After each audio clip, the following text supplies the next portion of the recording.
pledge allegiance to the flag of the United States of America, and to the republic for which it stands, one nation, under God, indivisible, with liberty and justice for all. Thank you.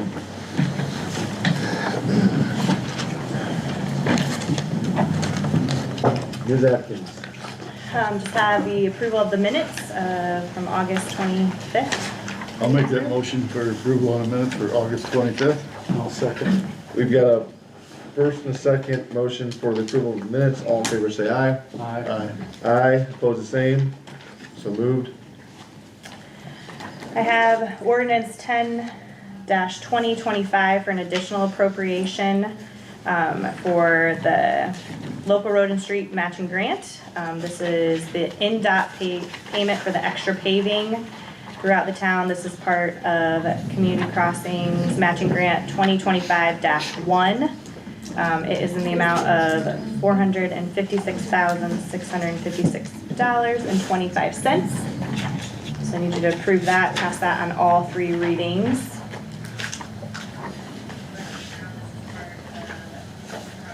I'll make a motion that we approve the application number 1. No, the additional appropriation first. Yeah. Oh, we get, okay, I'm sorry. The additional appropriation, ordinance 10-2025. As an emergency under all three readings. All three readings, correct. I'll second. We have a motion and a second to approve ordinance 10-2025 on all three readings. All in favor say aye. Aye. Aye. Opposed the same. So moved. So then in line with that, then we have the pay application number 1 for that, for CCMG 2025-1 in the amount of $383,186.98. So I just need to have a motion to pay that, Who is that payable to? to Reith Riley. I'll make a motion to approve the pay application number 1 for CCMG 2025-1 in the amount of $383,186.98. I'll second. We have a motion and a second to approve pay application number 1. All in favor say aye. Aye. Aye. Opposed the same. So moved. And then the final is just the claims for this docket. And then there's also the allowance docket for the month of August that needs to be approved. I'll make a motion to approve the claims as read. I'll second. We have a motion and a second to approve accounts payable. All in favor say aye. Aye. Aye. Aye. Opposed the same. So moved. Yep, and that's all I have. These two need your guys' signatures and then you can pass these on down. Sure. Let's go all the way.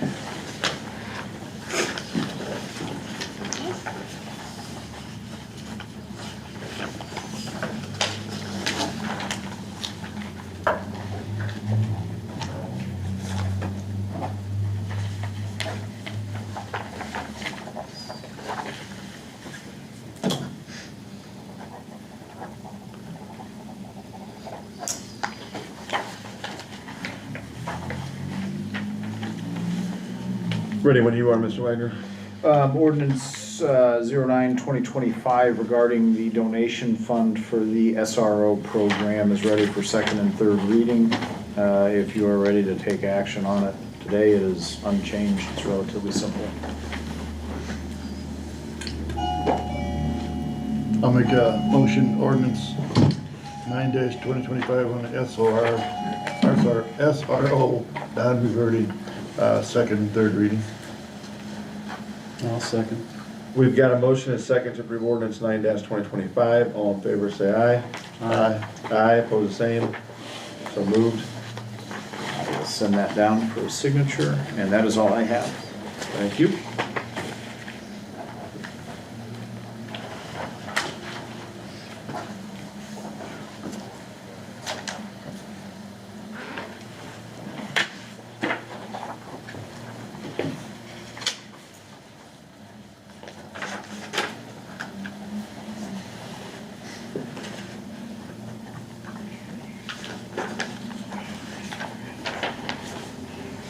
Okay, new business. think we'll start with you guys. Okay. Honestly. Yeah.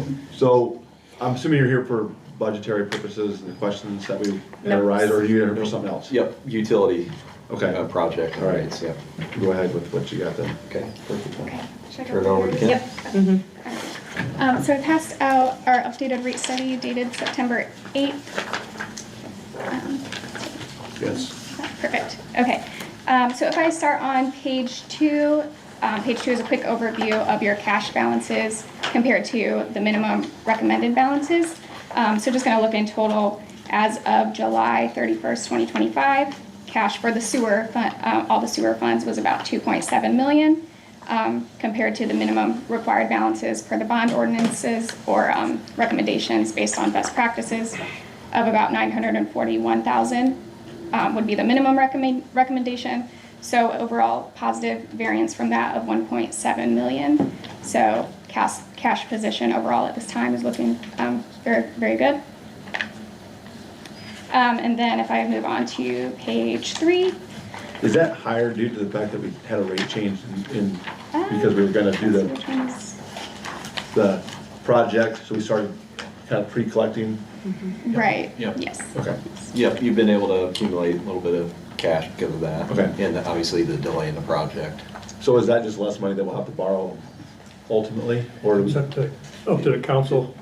Yeah, it's really up to you if you want to apply some of that cash. You know, you have the ability to do that. And Kim's about ready to share kind of what the impact is. We haven't assumed that you use any of your cash on hand, but that's something that Okay. we can consider All right. if you'd like. Sorry, go ahead. No, you're fine. And then we'll move on to page 3. So on page 3, I'm going to go over 2 different funding options. One would be through SRF, and the other would be through the Rural Water Financing Agency. Before I go into too much detail there, just a little bit of background. Last week we had conversations with SRF, and they let us know that their pooled funding program is pretty oversubscribed for quarter 2, which was the original plan to close in December. They really told us don't bank on the date, they're overprescribed. Sounds like the same thing for quarter 3. Therefore, we wanted to build in other options to consider. Maybe just to add to that real quick. There are projects that are being funded, but since the town ranked, I think it was last Last of the ranked very, towns, very yes, low, yes. they gave preference to other communities that scored and ranked higher. Mhm. And so that's why we were sort of left out for this cycle. So, One additional ad, they are keeping Bremen on the list in case things fall through, but we just don't want to have that as our only option. And maybe we could say a few things about why we're ranked last. But Yep. it Yep. Sure. probably has a lot to do with, demographic here in the town. The income demographic also has to do with where your current rates are parked. And not that that's a bad thing, it just makes it a little more difficult to convince them to move us up the list.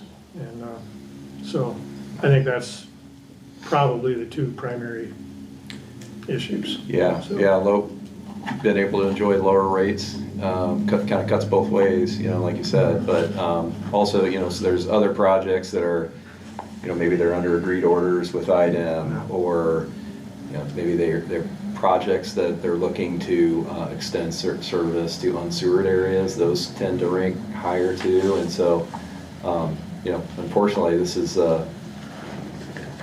upgrade, right? Yep. And although it's needed, important obviously for the town, it just doesn't score and rank as high as some of the other projects in terms of what they're looking for in projects, so.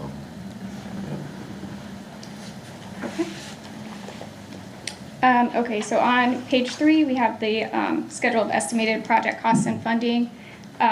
Under both options, estimated construction costs are based on actual bids of 8.6 million, and then we built in some construction contingencies.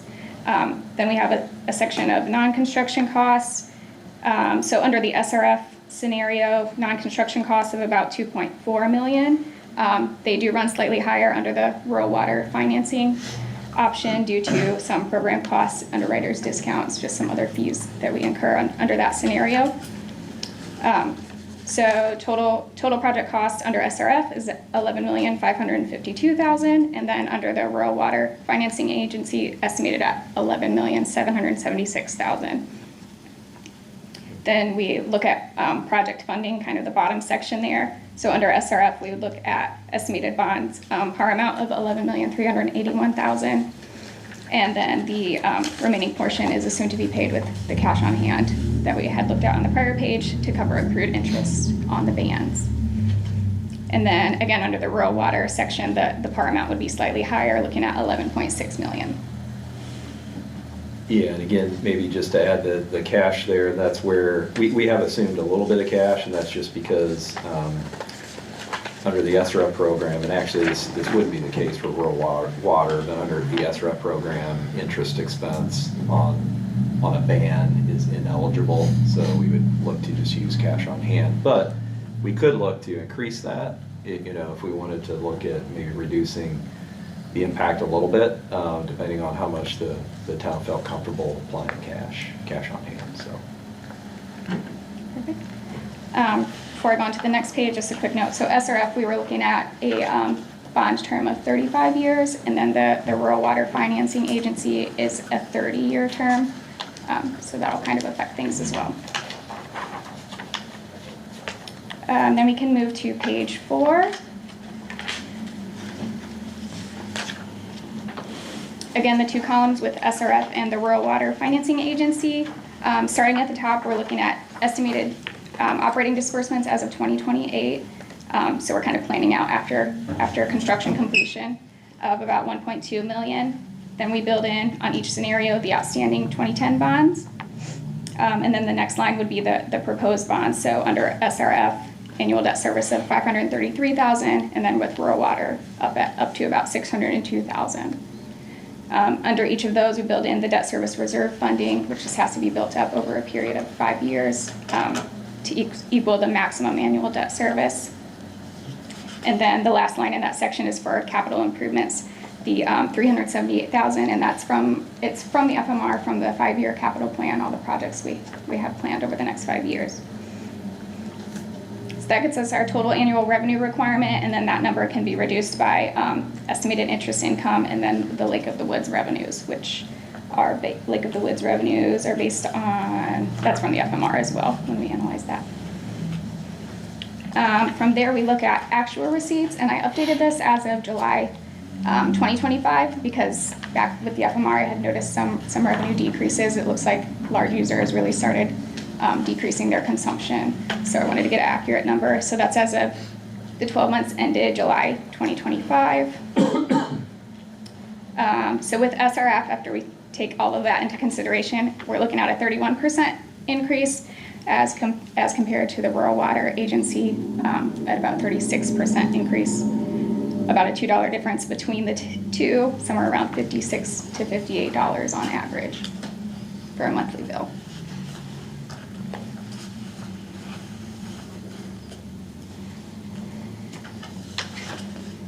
Any questions on that?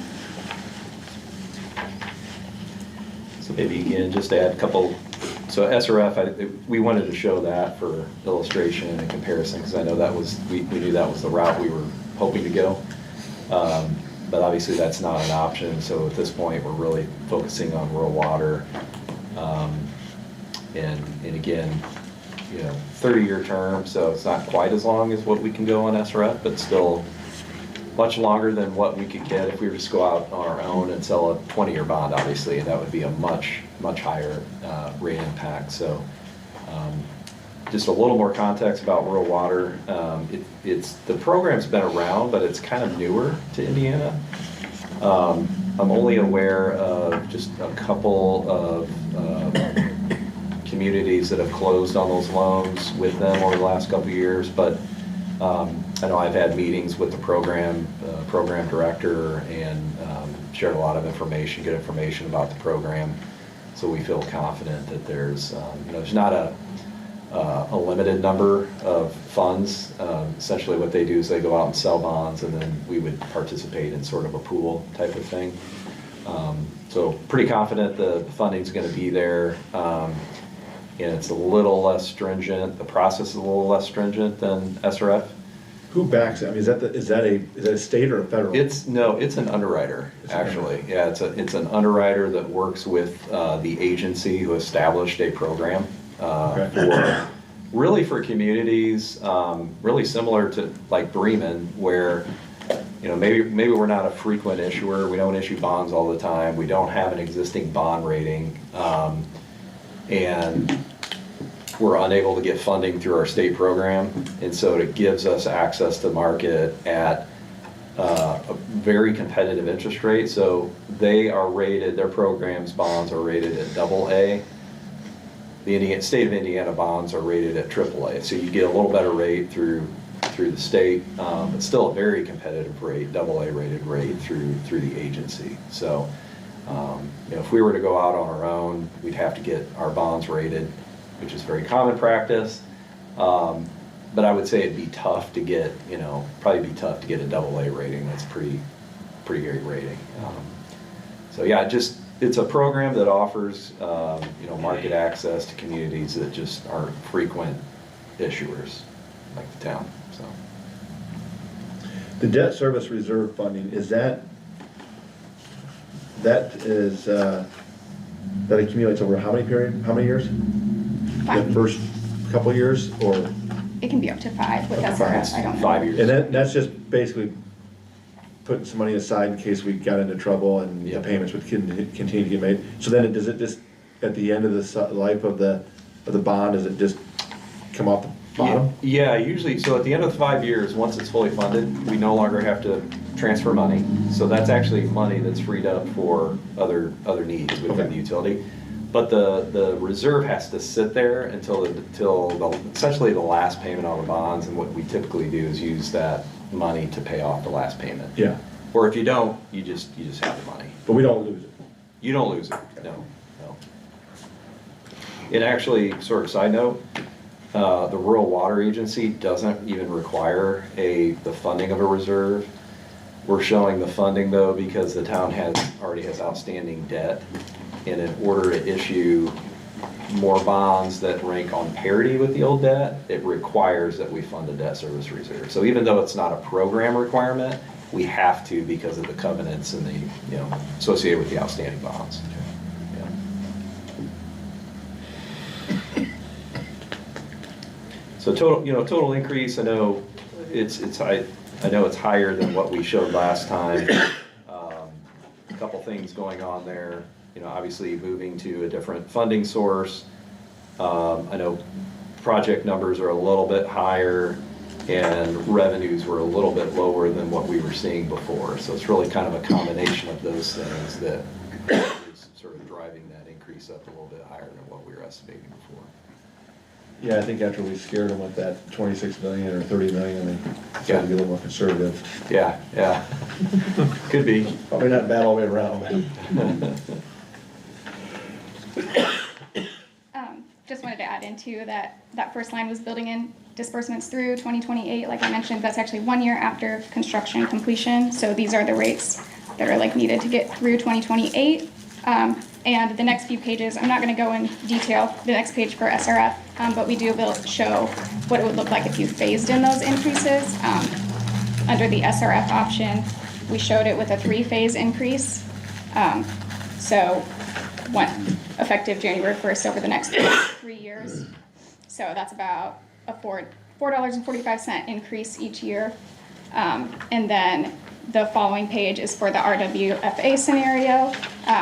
Under that one, it worked out with a 2-phase increase of $7.74 each year. If that was effective January 1st, 2026. What is debt service coverage percentage? What is that? So debt service coverage is where with SRF they usually require 125% coverage, which means that for every $1 of debt that you have, they want to see $1.25 in revenue. You see that right? Yeah, exactly. Yeah. So they just want to know that what the town's collecting doesn't equal exactly what the bond payment is. They want to know that you have a little bit extra because costs always go up. So we need to be at least at 125, and we're at 342. Right. So we're showing that we're in favorable state. Yeah, 342, and part of that's because, 2025 is a little bit of an anomaly, but going forward, you're going to be anywhere between we're projecting anywhere between 130 and 160, so you're well above that minimum 125. Yeah. Okay. And then the last page I wanted to go over really quick is page 7. So we have a comparison of Bremen's present rates of $43.04 based on a 4,000 gallon bill. The yellow one is the current state average, and these are based on 2025 numbers or prior, so state average being $48.23 currently. And then the other two red showing Bremen's SRF scenario or the rural water scenario kind of right in the middle of where other communities currently are.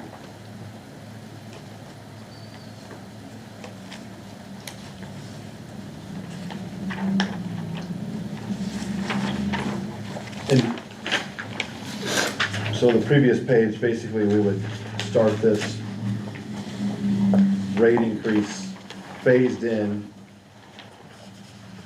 Well, it'd be phased in for 2026 as a smaller increase, and then get to the 58, 52 by, well, no, I guess it's only 2.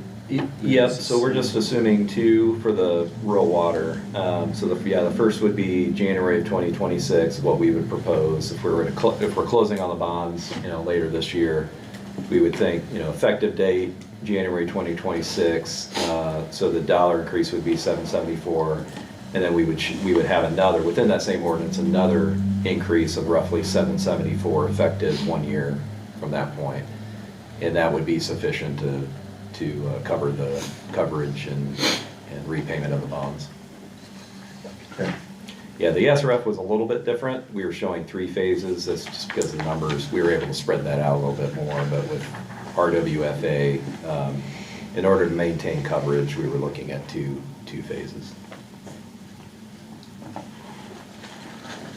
Of course, you could always go, you don't have to do 2, obviously. You could go the full increase out of the gate if you'd like, but. No, I think phasing it 2 times, would be fine. So you said, so with the not the SRF, but what's this one called? It's, Our rural water. The RWFA, we can get into that yet this year. Right, yep, so they usually issue as frequently or more frequently than a quarter. So kind of the next steps would be, no action would need to be taken tonight, but next steps would be for us to reach out to them, get in the queue for funding now that we have bids. Really the only other thing we'd have to do is work through the rate adoption process. So it'd just be a matter of going through the application process with them, getting in the queue for their fall bond issue, and really just go from there. And I don't have a closing date yet, but it would be sometime, by December of this year, no later than that, to keep things moving forward and That's our, close out before bids expire. fits our bid hold. Okay. On your rates, starting with Napanee, they're slightly higher than our projected rates are gonna be. Are those rates their current rates or projected rates for them in the future? Yeah, so all of these rates on here, except for the 2 that we just shared tonight for Bremen, they're all the current rates. Okay. Yeah, current rates. So, and like Kim said, these are rates that were in effect prior to 2025. I know some communities on this list are looking at adjusting rates again, so it's always a moving target, but yeah, these are the current rates that are in place. Okay, thank you.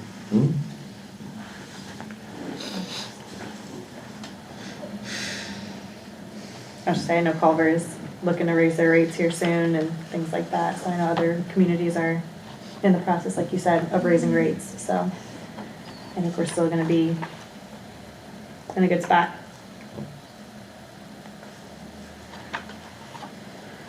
Can I ask questions about our budget process? Sure. Are you I don't know not if I part can of that answer process? specific, but if they're general questions, I can try to So, answer them. I mean, I think the idea was, in the past, we go through a budget process in June, and, we don't really know what our income is gonna be. So it's a little bit of a shock. We know what it was previous, right? But when we talk about if the budget's gonna go up by 4 or 5%, 10%, whatever, how are we gonna make sure that we cover that? I guess that was one of the reasons why we wanted to have you guys partner up with us and help walk us through that, to make sure that we're not, I mean, because honestly, mean, I do budgets all the time, but it's based on, you know, selling something, making something, you know, Yeah. cost, and Yep. here, we're just dependent on taxes and all that, so. Yep, so we are, and I'll have to get back with Craig and the others that are working on it, but we are preparing cash flows to provide to you, and eventually a comprehensive financial plan that will show, okay, based on whatever the budget number is, if it's 10% higher, whatever it is, how is that gonna impact are your revenue sources sufficient to cover those? And if not, you know, what is the strategy to still fund that, or do we need to cut some back? So that information is coming. If Okay. it hasn't gotten to you yet, Okay. that'll be coming. Yeah.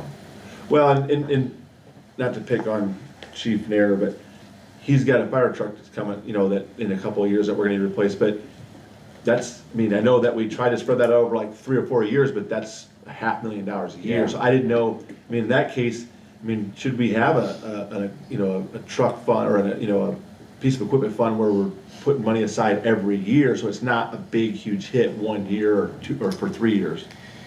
Yeah, it sort of depends with things like that. So capital outlay, and by the way, that comprehensive financial plan will include all those capital needs that you're identifying. So like if there's a fire truck that's been identified, that'll be in there.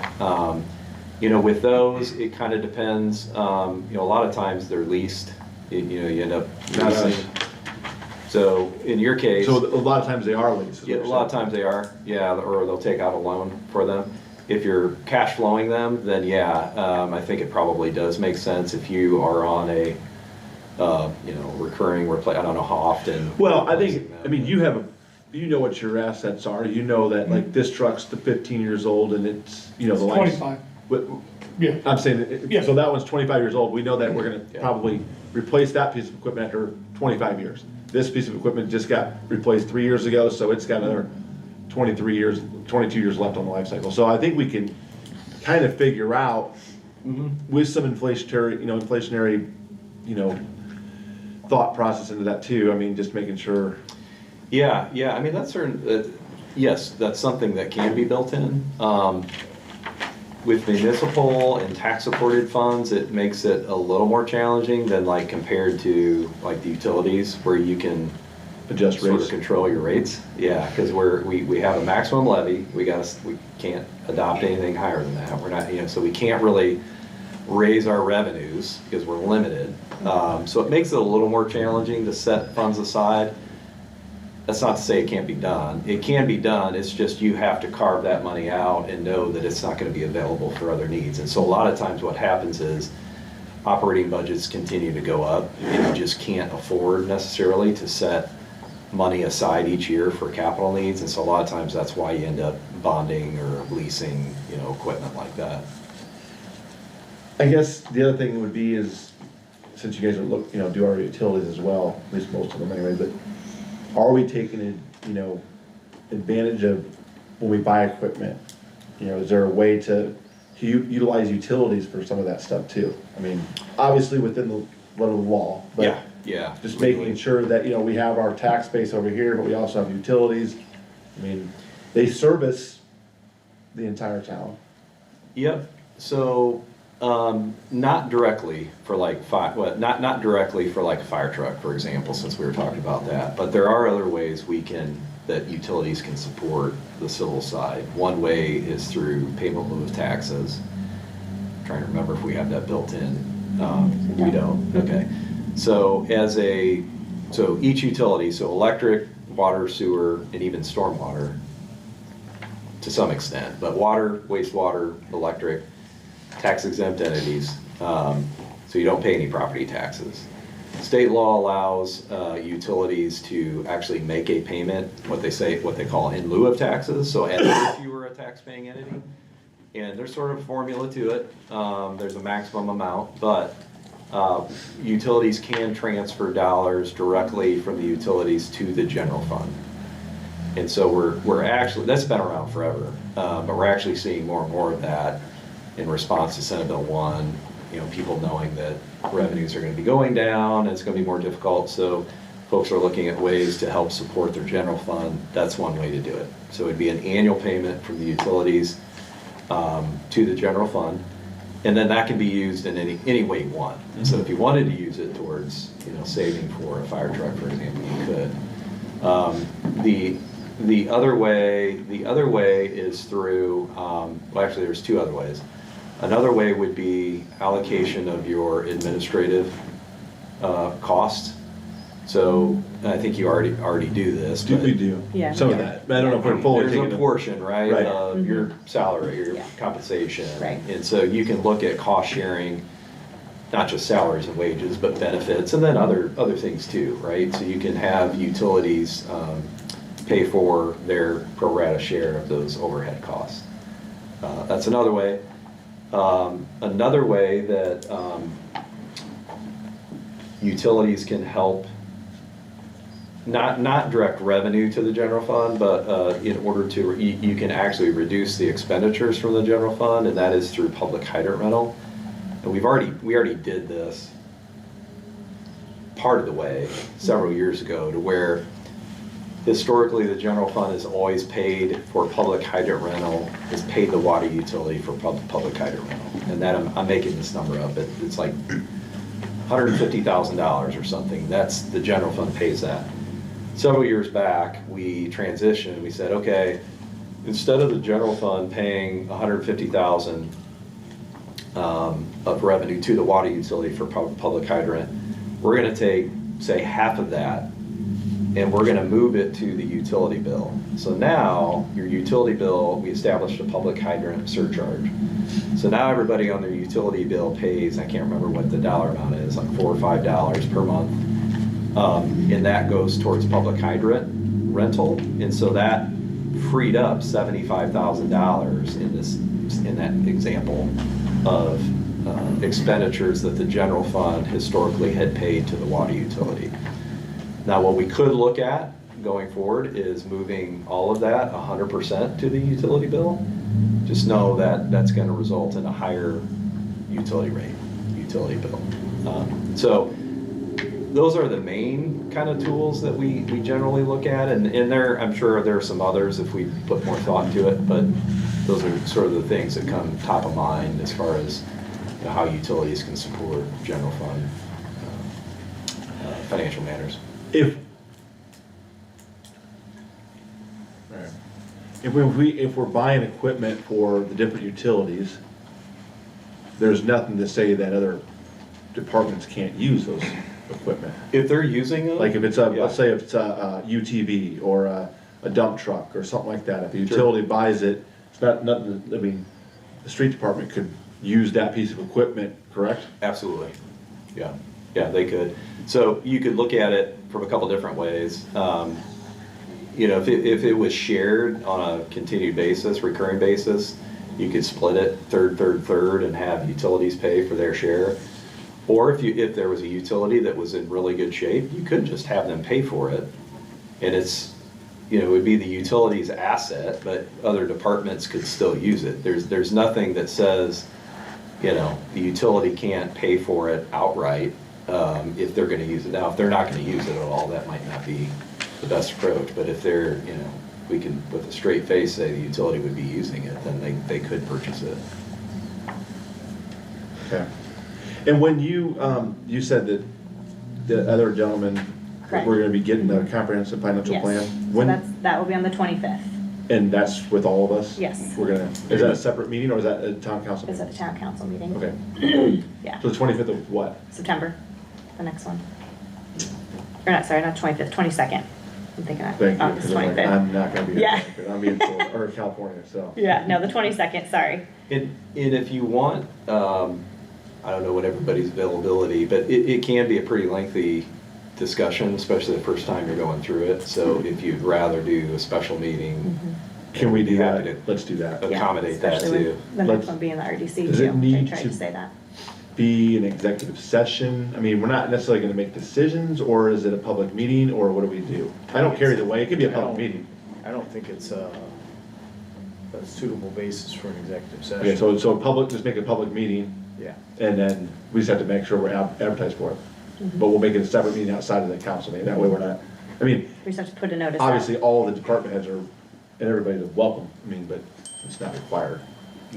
So we're not dragging this meeting out for 2 Yeah, hours. it might be, yeah, because it can take a while sometimes to get through that and be able to answer questions and such, so it might be a better approach. Okay, yeah, that would be, Yep, I That'd be can, good. yep, I can email them out tonight or first thing tomorrow about it. okay. Jeff, just so I'm clear, is the financial plan going to cover the forecasting from Senate Bill 1? Yeah, it's Well- going to include it based on what we know today. Yes. Right. Yes. Yeah. Yep, but it will include the estimated losses, correct? We've already got some initial plans with that. It's just obviously what other questions like that are gonna come up with it, so, yep.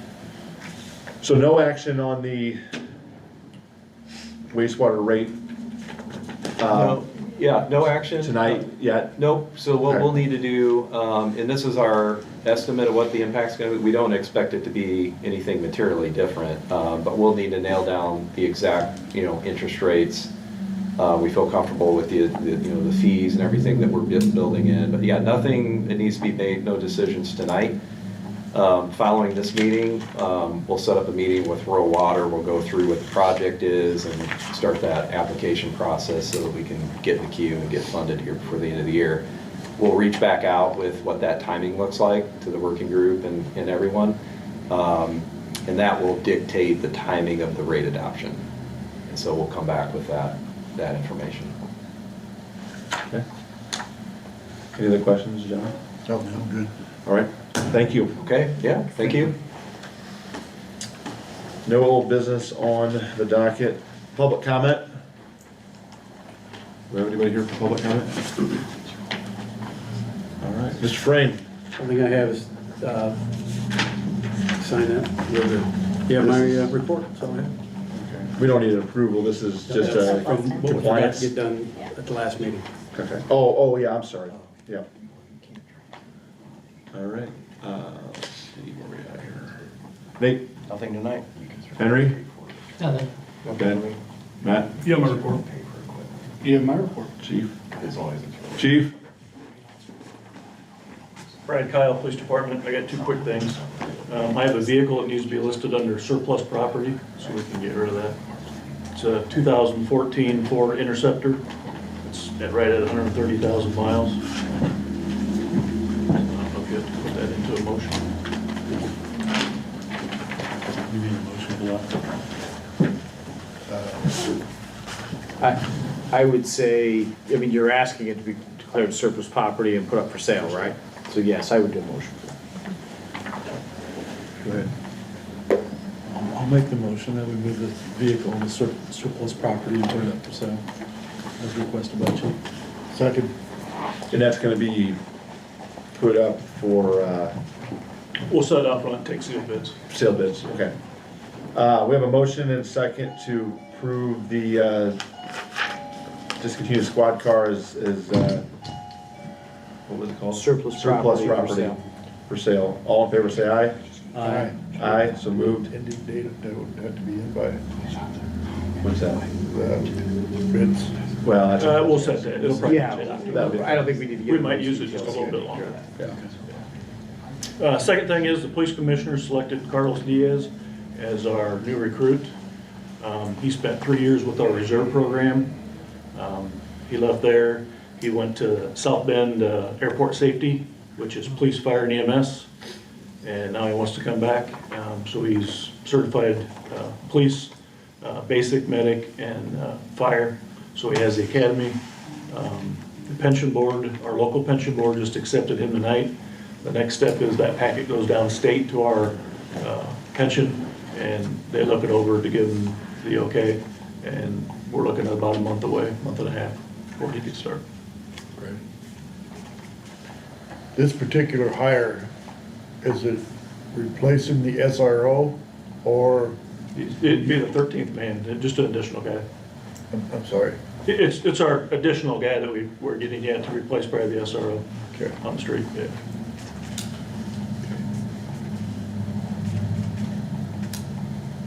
Questions? That's it. Thank you. Austin? Nothing, Kyle. Brian? Brian Main, Park Superintendent. Just wanted to let you know the Park Board should be approving tonight the Assistant Superintendent position. We interviewed 4 individuals last week and have a top candidate in mind. Just waiting for official approval tonight, and I'll bring that back to inform the council of that decision once it's approved. All right. Thank you. That all of them? Yep, that's all. I'll make a motion to accept department head reports. Second. We've got a motion and a second to approve department reports. All in favor, say aye. Aye. Aye, opposed the same, so moved. I was on vacation last week, so somehow we didn't issue an engineer's report.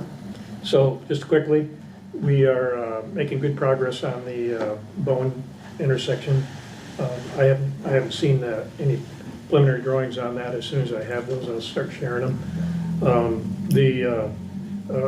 We're working steadily with the consultant on the READY program. We've issued a couple of reports, revised engineering recommendations for utilities has been out there. We're trying to get a meeting set up to discuss that.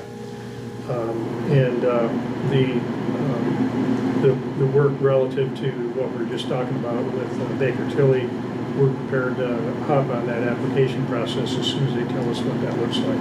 This is a relatively new program for us, new to Indiana actually, so we're excited about processing it and learning more about it. But glad to hear that that's advancing. We also have a pending meeting with the Water Commissioner, Alex, and Henry to talk about the preliminary engineering report that we'd like to complete for Henry's needed upgrades. And I think, with some of the progress that's being made out of Southwire and elsewhere, we're probably needing to advance that. So those are things we've got on our primary agenda right now. So other than that, nothing further. I suppose I should also note that we collected bids for the wastewater project at the beginning of August. Those bids had a 150-day bid hold period, so those should hold through the end of 2025. I think the very, very end of December, beginning of January 26 is when that 150-day hold would expire. That said, we are going to reach out immediately to RWFA to determine what that closing time frame looks like, and I will report back at an upcoming meeting with an updated timetable. And once we have that, I will re-present the engineer's recommendation for award for the construction bids to the town council, and I'll bring the tentative notices of award as well. So those were presented at the meeting following the bid opening on August 6th, and that was tabled at the time. So there hasn't been a town council acceptance of the bids or notice of award yet. So I'm not gonna jump the gun or anything, and we're gonna have that following we get a commitment from RWFA that we'll be able to close by the end of the year. Okay. So We'll have to coordinate with Tony on notice for advertising, the ordinance update, schedule those dates, so we'll take care of that. Ken, what was the intersection you said? Was it Bowen Avenue? Bowen, yes. And what's the intersecting street? Some geometry improvements Okay. at that location. But I know, but Bowen Avenue, I'm trying to understand what's the intersecting road at Grant Street or? No, I think it's 331, or Yeah. not 331, 106? 106. From Grant north to the light, Yeah. what next? North up to this intersection. Okay. Yep. And I think there's some potential trail improvements or side pedestrian improvements that the READY program is kind of looking for. I haven't seen any geometry on that yet myself, so.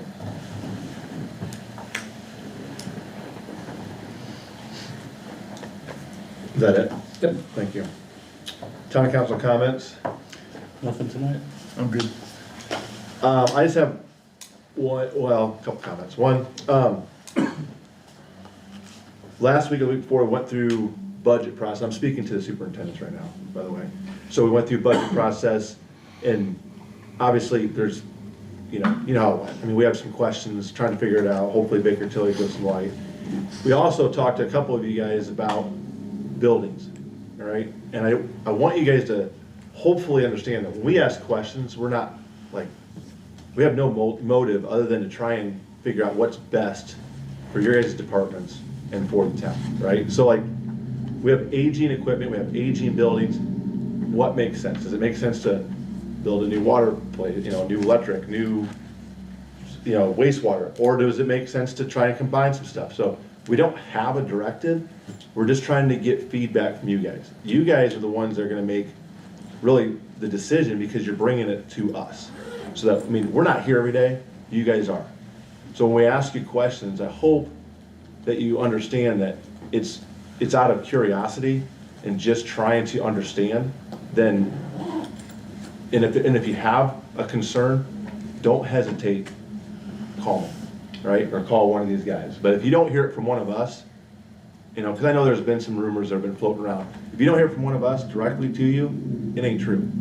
Or at least verify it. I would, please, give us that at least, you know what I'm saying? So, I don't know what, you know, as this town, along with probably every other town in this, you know, this country, I mean, we're all facing aging stuff, that they didn't pave roads back in, you know, 1800 and whatever, when this town was started, right? I mean, they didn't have that cost built in, and the more roads that you put in, the more it costs to maintain them, whether it's wastewater or electric and everything else. So I just wanted to hopefully reassure you guys, I mean, we got your back.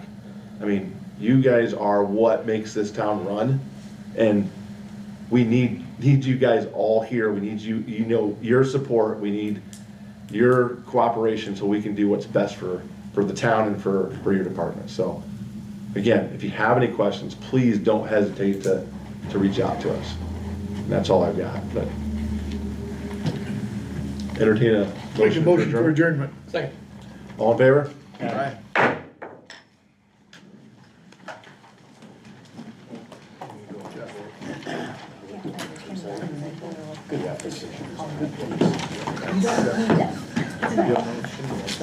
I know, but Who's applying? I don't know. How much are you asking for? Fifth grade, it's 26 kids. They're not getting anything accomplished in this first hour today.